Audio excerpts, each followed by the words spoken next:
اور رسول اللہ صلی اللہ علیہ وسلم کی جو وصیت توحید کے حوالے سے تھی اور قبروں کو سجدہ گاہ نہ بنانے کے حوالے سے تھی، اس کو گزشتہ 2-3 خطبات سے آپ کے سامنے رکھ رہے ہیں۔ آج انشاءاللہ اس موضوع کو کلوز کر کے اگلی وصیت کی طرف بڑھیں گے۔ رسول اللہ صلی اللہ علیہ وسلم یا مخلوقات میں سے کسی کے بارے میں اللہ رب العزت کی صفات کے ساتھ تمثیل، تشبیہ، شرکت، ہر لحاظ سے یہ بات غلط ہے، اور یہ بات گزشتہ خطبے میں آپ کے سامنے رکھی تھی کہ غیب کے علم کے حوالے سے بھی اللہ رب العزت نے جو صفات صرف اپنے لیے خاص کر دی ہیں اور ان کے اندر مخلوقات کے ساتھ تشبیہ اور تمثیل بھی پیش نہیں کی جا سکتی۔ پہلی بات آپ کے سامنے رکھی تھی کہ لیس کمثلہ شیء کی جو آیت ہے وہ تمثیل اور تشبیہ کے باوجود اس بات کرتی ہے وَهُوَ السَّمِيعُ الْبَصِيرُ کا، لیکن اس سماعت اور بصارت سے یہ بات لازم نہیں آتی کہ اگر انسان بھی سنتا اور دیکھتا، اللہ بھی سنتا اور دیکھتا، جی یہ شرک ہو گیا۔ انسان کی سماعت و بصارت کی اللہ تعالیٰ کی سماعت و بصارت سے کوئی تمثیل، کوئی تشبیہ ہی نہیں ہے گویا، لیکن اس کا مطلب ہے انسان بھی سنتا اور دیکھتا ہے، اس میں اس بات ہے، لیکن تشبیہ اور تمثیل نہیں ہے۔ اور بعض صفات اللہ کی ایسی ہیں جس میں انسان کے اندر وہ سرے سے ہی نہیں پائی جاتی۔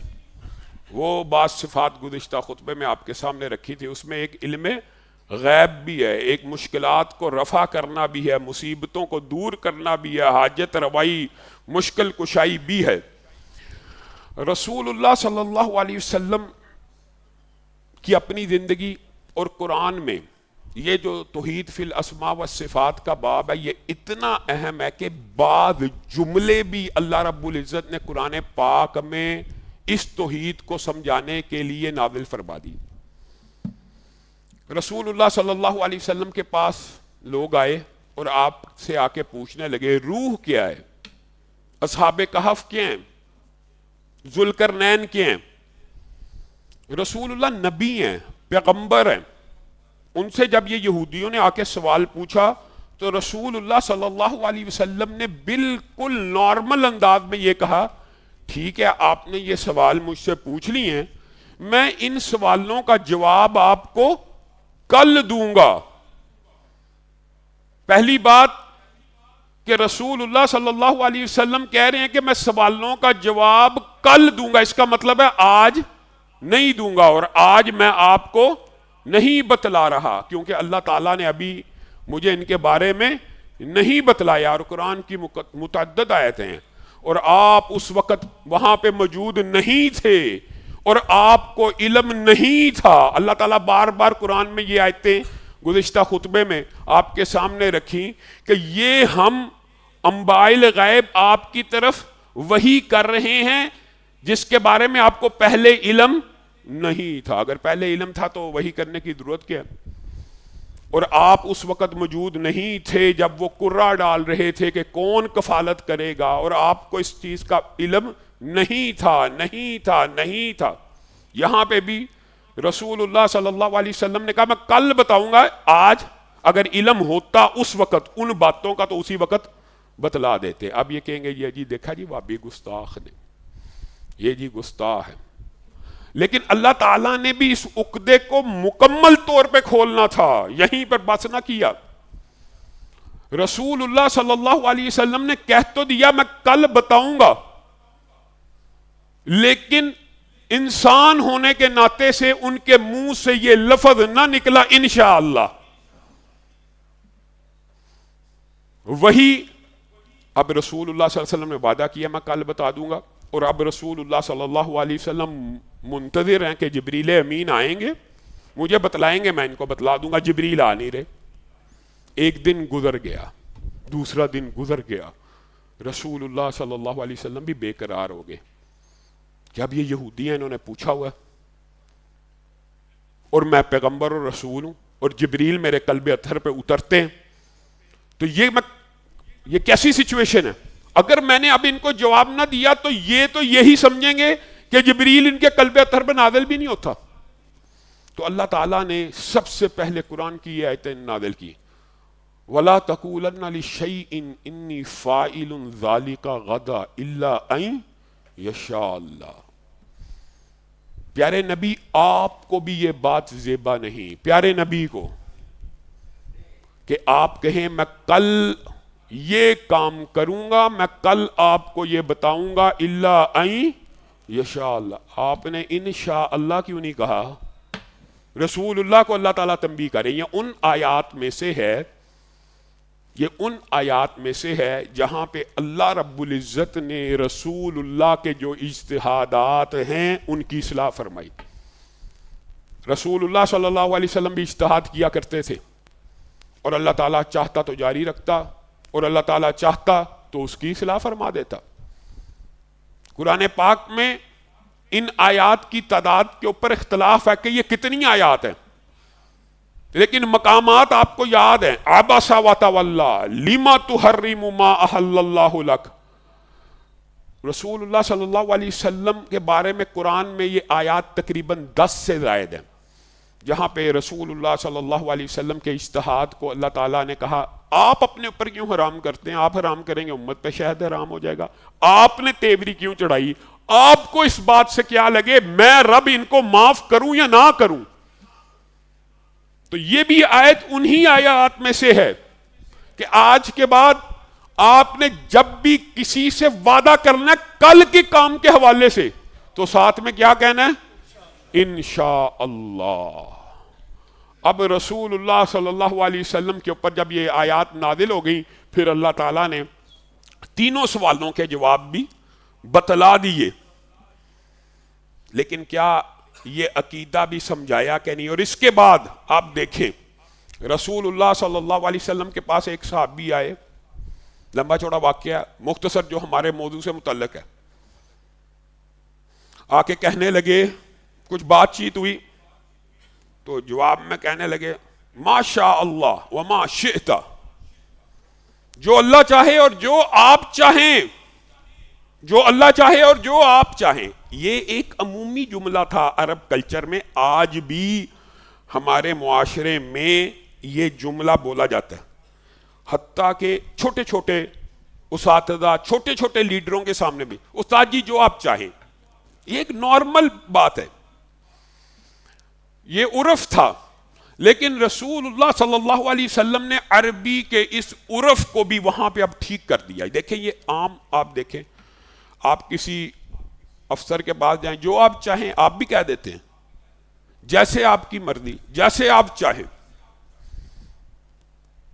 اب آپ احتیاط کا اسلام میں توحید کا اندازہ یہ لگا لیجئے کہ اتنا چھوٹا جملہ جو آج بھی ہم بول رہے ہیں، آپ کسی بھی ایم این اے، ایم پی اے، عام لیڈر، عام سطح کے لیڈر کے پاس چلے جائیں تو وہ ان کو آپ جا کے جب وہ کوئی بات ہوتی ہے، یہ جی ہماری رائے ہے، باقی آگے آپ کی مرضی ہے اور جو آپ چاہیں وہی ہوگا.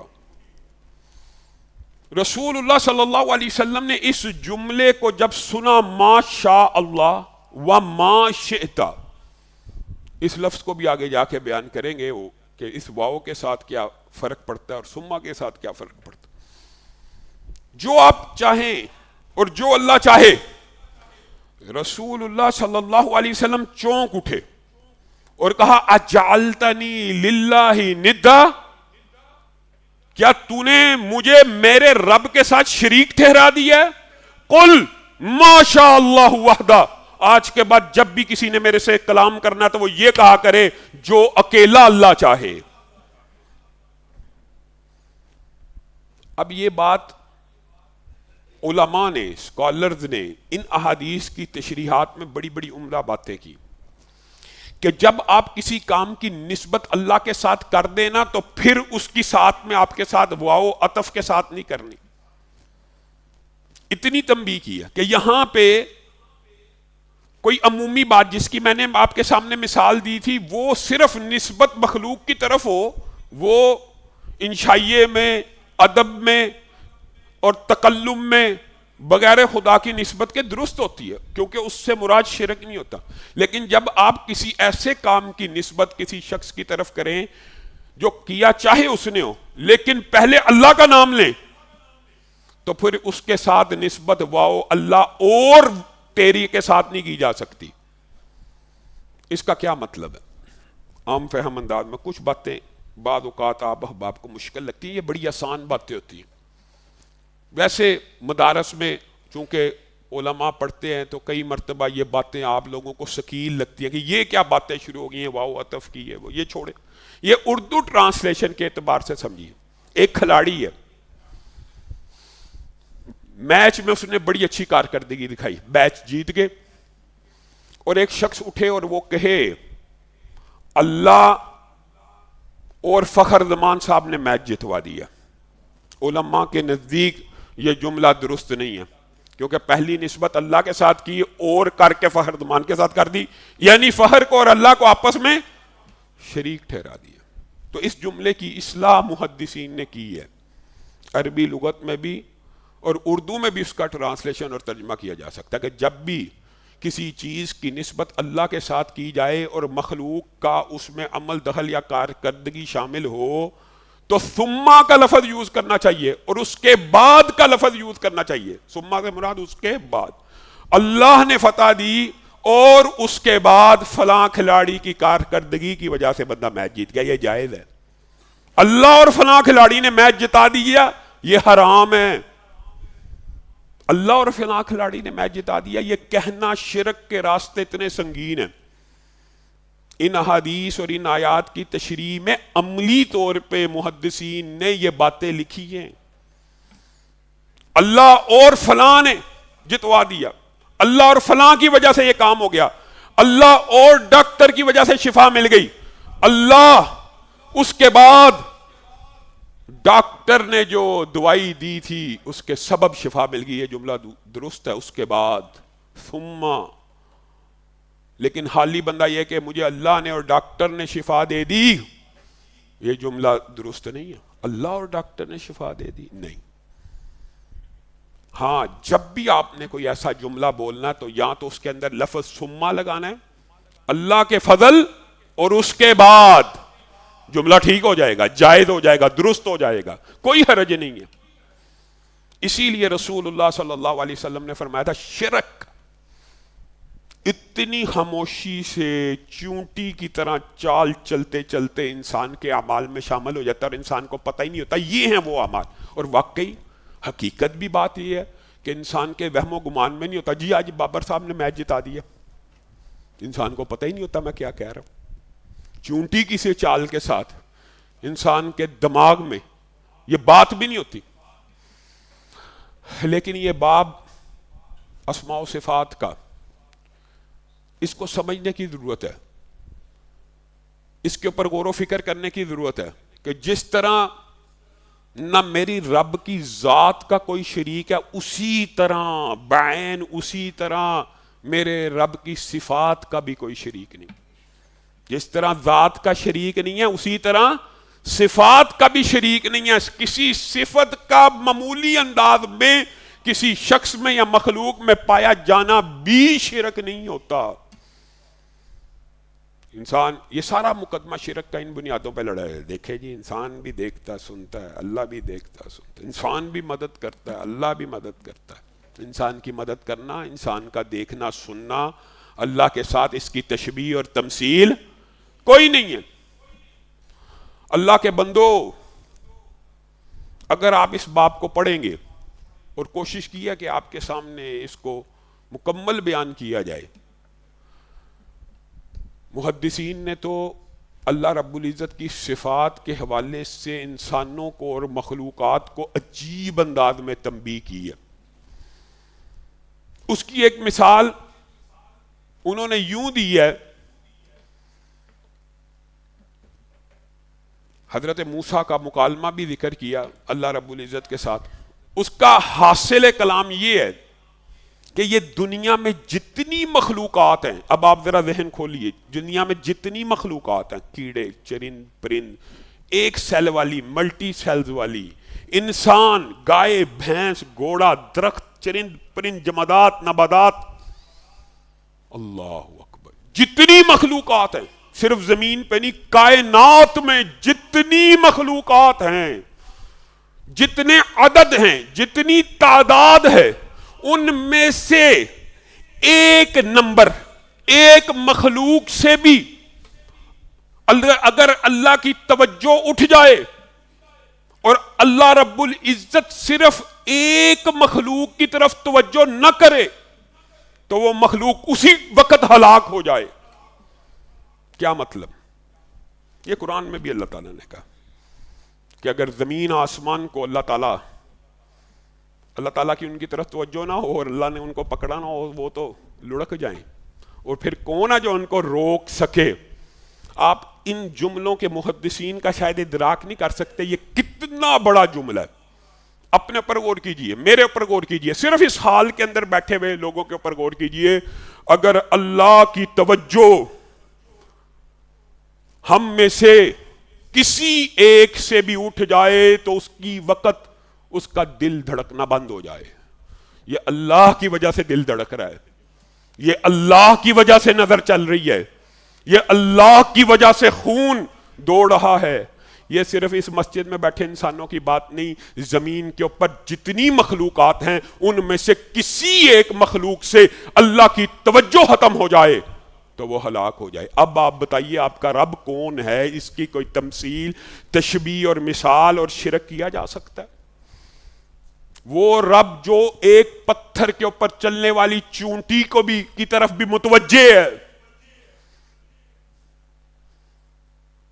چونٹی کی طرف بھی متوجہ ہے, ان درختوں کے پتوں کی طرف بھی متوجہ ہے. یہاں تک کہہ دیا اللہ نے کہ کوئی درخت ایسا نہیں جس کا پتا جہاں گرتا نہیں اللہ کو اس پتے کا, اس کے رنگ کا اور اس کی جگہ کے گرنے کا علم نہ ہو. اتنی توجہ ہے.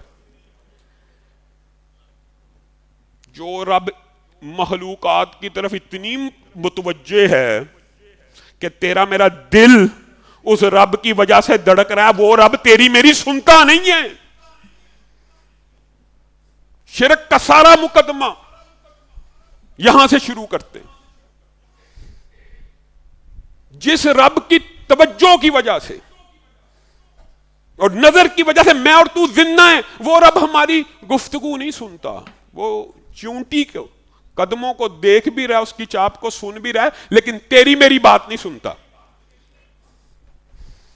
اللہ تعالیٰ اپنے عقیدوں کی, یا اللہ ہمیں اسلام اور توحید کے اوپر موت دے اور اس عقیدے کے اوپر استقامت دے.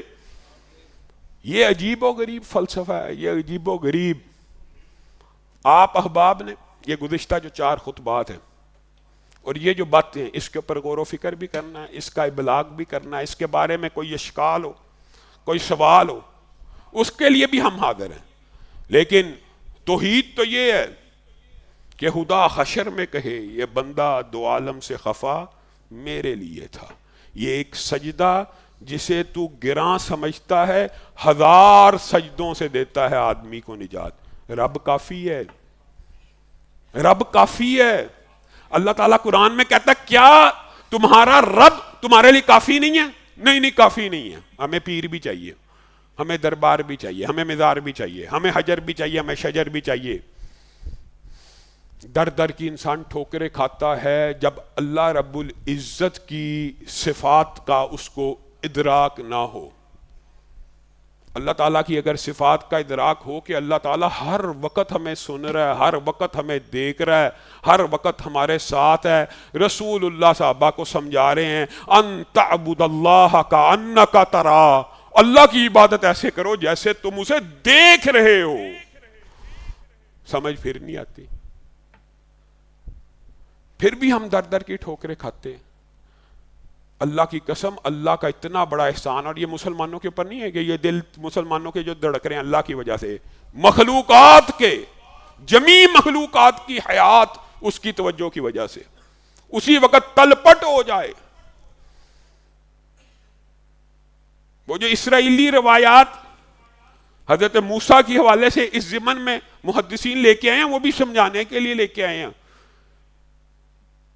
کہ اللہ تعالیٰ آپ اتنے عرصے سے موجود ہیں, آپ کو کبھی تھکاوٹ نہیں ہوئی؟ حضرت موسیٰ نے اللہ سے پوچھ لیا تو اللہ تعالیٰ نے کہا آپ ذرا 2 شیشے کے جار, مرتبان, گلاس لے کے کھڑے ہو جائیے. موسیٰ کھڑے رہے طاقتور سے 8 10 12 گھنٹے جتنی دیر کھڑے رہ سکتے تھے کھڑے رہے. اچانک اونگ آئی اور دونوں مرتبان زمین پہ گر کے چکنا چور ہو گئے. حضرت موسیٰ ایک دم اٹھ گئے. تو اللہ تعالیٰ نے کہا موسیٰ سمجھ آئی؟ کہا کیا میرے رب؟ کہا اگر اللہ رب العزت جس نے جمیع کائنات کو سنبھالا ہوا ہے کبھی اونگ آ جائے تو یہ ہو جائے گا. پھر بھی سمجھ نہیں آتی. اور کیا اللہ تعالی ہماری دھڑکنوں سے غافل ہے؟ کیا ہمیں جانتا نہیں ہے؟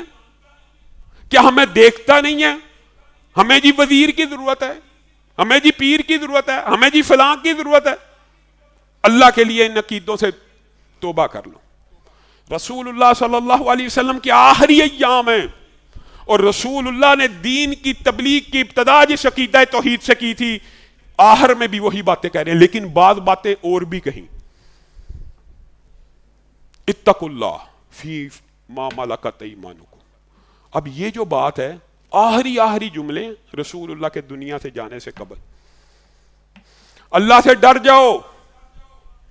کن لوگوں کے بارے میں؟ اپنے خادموں اور ملازموں کے بارے میں. یعنی رسول اللہ دنیا سے جا رہے ہیں اور صحابہ اور امہات المومنین کو جو وصیتیں کی ہیں وہ آپ کے سامنے ہم رکھ رہے ہیں. ان میں سے ایک وصیت یہ ہے اتقوا اللہ فی ما ملکت. اللہ سے ڈر جاؤ اس چیز کے بارے میں جو اللہ تعالیٰ نے تمہیں تمہارے ہاتھوں کے نیچے یعنی ملازم اور خادم عطا کیے ہیں، ان کے بارے میں اللہ سے ڈر جاؤ. یہ جو بات ہے نا وصیت کے باب میں سے، جو آپ کو پتہ یہ تو ہمارے عرف میں بھی ہے، اللہ معاف کرے تمثیل کے طور پہ نہیں کہہ رہا، لیکن ایک کہتے ہیں نزعی بیان، حالت نزع میں جو بیان دیا جاتا ہے اس کو دنیا کے جتنے قوانین ہیں نا اوتھینٹک مانتے ہیں کہ یہ بندہ اب دنیا سے جا رہا ہے حالت نزع میں، جھوٹ نہیں بولے گا، یہ عام بندوں کی بات بتا رہا ہوں. اور وہ اگر یہ بیان دے کہ فلاں شخص نے میرے اوپر حملہ کیا تھا، اس کے بیان کو سچا مانا جائے گا. اور یہی شریعت کا اصول ہے. رسول اللہ صلی اللہ علیہ وسلم گئے اور پوچھا کس نے قتل کیا، کس نے یہودی کا نام لیا، اس نے کہا ہاں، تو اس اکیلے کی گواہی پہ اس کو قصاصاً قتل کر دیا. یعنی جو بیان آخری وقت میں دیا جاتا ہے ایک عام انسان بھی دے تو اس کو بھی سچ مانا جاتا ہے.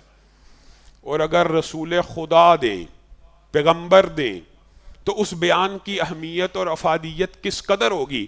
یہ جو آپ کے سامنے رمضان سے قبل رسول اللہ کے خطبات آخری خطبہ رکھا تھا، یہ اس خطبے کے بھی بعد کی بات ہے، بلکہ صحابہ اور محدثین لکھتے ہیں یہ آخری جملے تھے رسول اللہ کے، آخری جملے تھے کہ اللہ سے ڈر جانا. دو باتیں کہیں، نماز نماز نماز، غلام غلام غلام، خادموں کے بارے میں، ملازموں کے بارے میں اللہ سے ڈر جانا. اس کا مطلب ہے یہ دو باتیں بہت اہم ہیں. نماز کے حوالے سے ہم نے رمضان میں بھی آپ کے سامنے کیا، انشاءاللہ اس کے حوالے سے بھی بات کریں گے، لیکن جو بات اہم ہے ملازموں اور خادموں کے حوالے سے اس کو بھی آپ کے سامنے رکھنا ہے. ویسے تو اگر نماز کے حوالے سے دیکھا جائے تو ایمانداری سے آج آپ صرف ایک نقطے پہ غور کریں.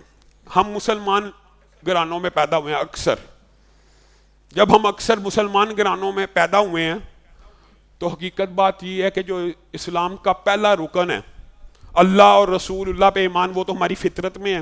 تو وہ کلمہ تو ہم پہلا رکن ادا ہی حقیقت میں اس طرح نہیں کرتے جس طرح ایک نو مسلم ایمان قبول کرتے ہوئے رکن اسلام کو اختیار کرتا ہے، ویسا اختیار ہم.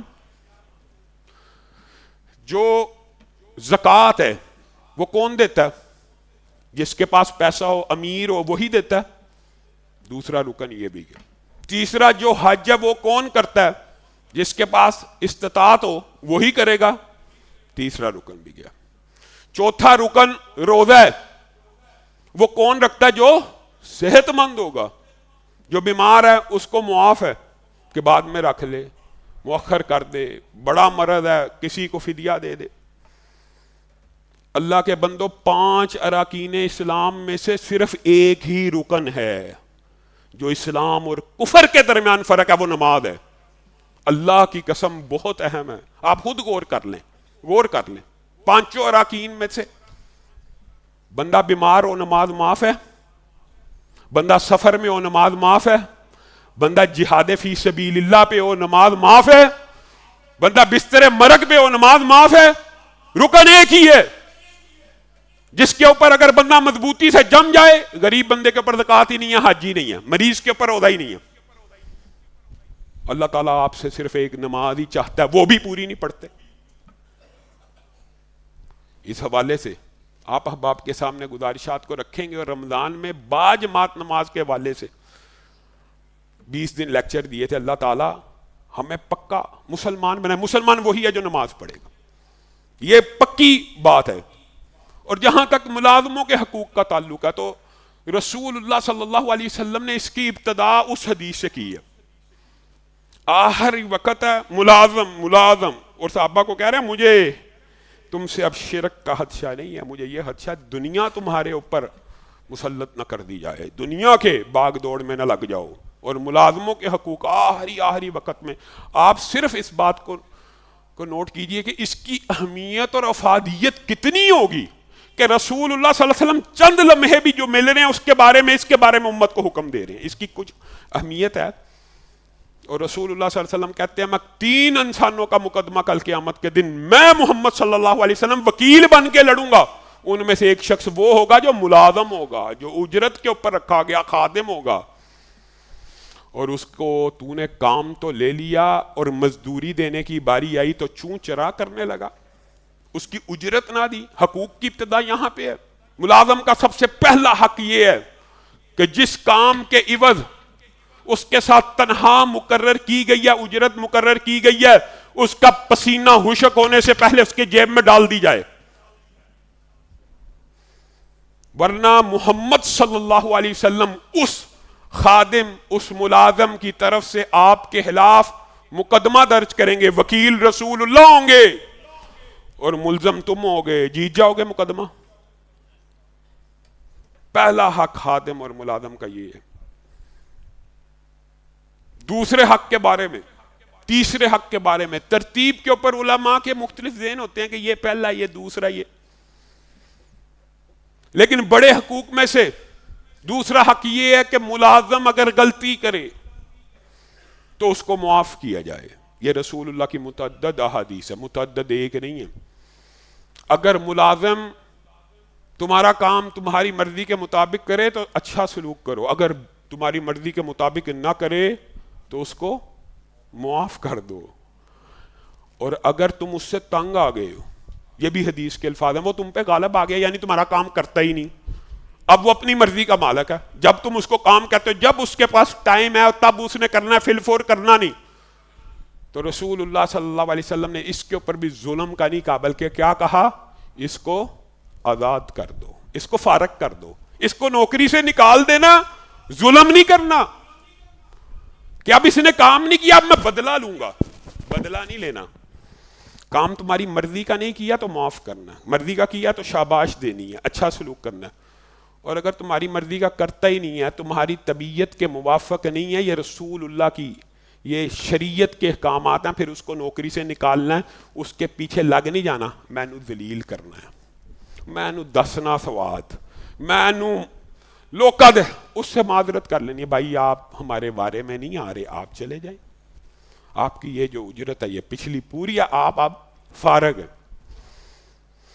رسول اللہ صلی اللہ علیہ وسلم جب خادموں کے حقوق بیان کر رہے ہیں، ایک شخص رسول اللہ صلی اللہ علیہ وسلم، ایک صحابی اٹھ کے آگے، اے اللہ کے رسول، آپ خادموں کے بارے میں، ملازموں کے بارے میں، کلچر ہی نہیں تھا، ملازموں کے حقوق کی بات کس نے کرنی تھی اس دور میں، کلچر ہی نہیں تھا۔ اے اللہ کے رسول، آپ یہ ہر وقت ملازموں کی بات کرتے ہیں، ان کے حقوق، ان کے حقوق، اے اللہ کے رسول ہمیں پھر بتا دیجئے، ہمارے ملازم سرکش ہو رہے ہیں، کتنی دفعہ غلطی کریں تو معاف کر دیں، ہمیں ایک پیمانہ دے دیجئے تاکہ اس کے بعد پھر ہم ان کے اوپر اسی طرح جبر اور سختی شروع کر دیں جیسے پہلے کرتے تھے۔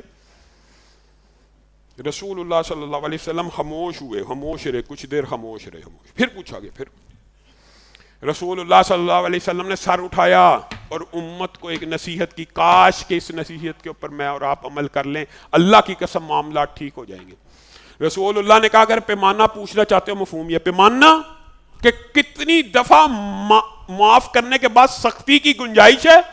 اگر مفہوم یہ ہے تو سنو، ایک دن میں کم از کم 70 دفعہ معاف کر دینا، ایک دن میں 70 مرتبہ معاف کر دینا، اور پھر اگر وہ غلطی کرے تو پھر اب بتائیے کوئی بندہ 70 مرتبہ تو شاید آپ کسی ملازم کو کام نہ کہیں، گویا اس سے مراد یہ ہے کہ جو بندہ آپ کو موافق نہیں ہے، راس نہیں ہے، اس کو نکال دیجئے، اس کے اوپر ظلم نہ کیجئے۔ بچیوں کو گھروں میں رکھا ہوتا ہے، کام والیوں کو آتے جاتے تھپڑ ٹھا ٹھا ٹھا، مالکن بھی مار رہی ہے، بچے بھی مار رہے ہیں، بچیاں بھی مار رہی، ظلم ہے۔ اللہ کی قسم وہ جہنم ہے جو رسول اللہ صلی اللہ علیہ وسلم نے ایک صحابی کو کہہ دیا تھا، ابو مسعود کو بھی صحابی کو کہہ دیا تھا، مار رہے تھے ملازم کو کوڑا، تو رسول اللہ نے کہا ٹھہر جاؤ، رک جا، آواز نہ سنی، ایک دو اور لگا دیے ہوئے تھے، پھر رسول اللہ کی بات سنی، جیسے ہی رسول اللہ کا فرمان سنا، کہا میں اس کو آزاد کرتا ہوں، کہا اگر تو آزاد نہ کرتا تو اللہ کی قسم یہ آگ تجھے لپیٹ لیتی اور جہنم کی آگ میں تو جل جاتا، ایک ملازم کو مارنے کی وجہ سے۔ میں اور آپ حقوق رسول اللہ صلی اللہ علیہ وسلم رحمت للعالمین، لیکن جب پریکٹیکل عمل کرنے کی باری آئے گی تو ملازموں سے آپ ایمانداری سے بتائیے، اخبارات پڑھتے ہیں نا، سوشل میڈیا دیکھتے ہیں، کیا خبر آتی ہے؟ ملازمہ کا سر مونڈ کے سر پھاڑ دیا، ملازم بچے کے جسم کے اوپر استری لگا دی، ملازم بچے کے پاؤں کے اوپر کیل ٹھوک دیا گیا۔ انا للہ و انا الیہ راجعون۔ ہم کس نبی کے امتی ہیں جو دنیا سے جاتے ہوئے ہمیں ملازموں کے بارے میں حکم دے کے جا رہا ہے؟ ہاں، ہم نے اس وقت کی بھی نافرمانی کرنی، رسول اللہ کی آخری باتوں کی بھی نافرمانی ہی کرنی ہے، یہی ہمارا طرز عمل ہے، یہی ہمارا وتیرہ۔ اللہ رب العزت جو کہا گیا، جو سنا گیا، اس کو سمجھنے کی توفیق عنایت فرمائے۔